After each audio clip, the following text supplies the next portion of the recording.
सुना नरक पूरा बारू मान हमार बात जी असमत बुखरानी नो रात जी नरक पूरा बारू मान हमार बात जी असमत बुखरानी नो रात जी।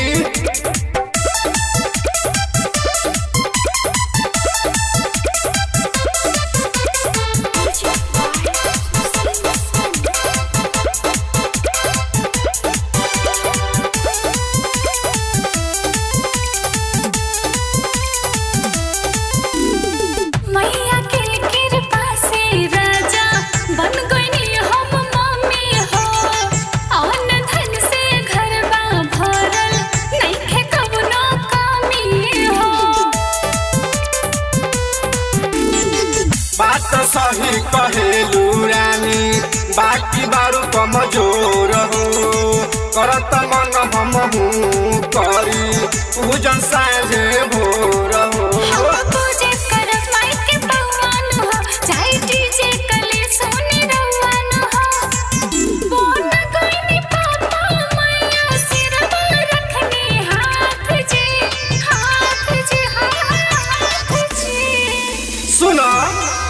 लरक पूरा बारू मान हमार बात जी असमत बुखरानी नो रात जी लरक पूरा बारू मान हमार बात जी असमत बुखरानी नो रात जी।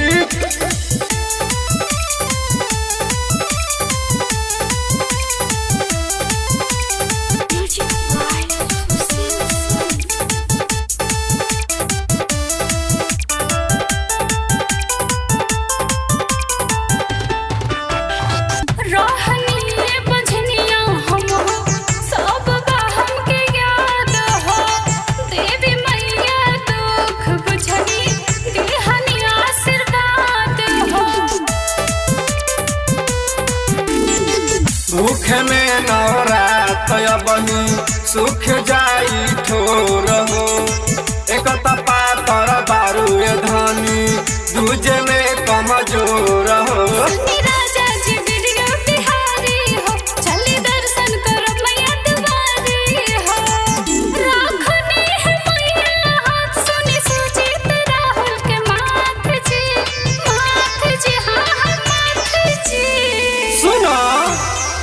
लरक पूरा बारू मान हमार बात जी असमत बुखरानी नो रात जी लरक पूरा बारू मान हमार बात जी असमत बुखरानी नो रात जी।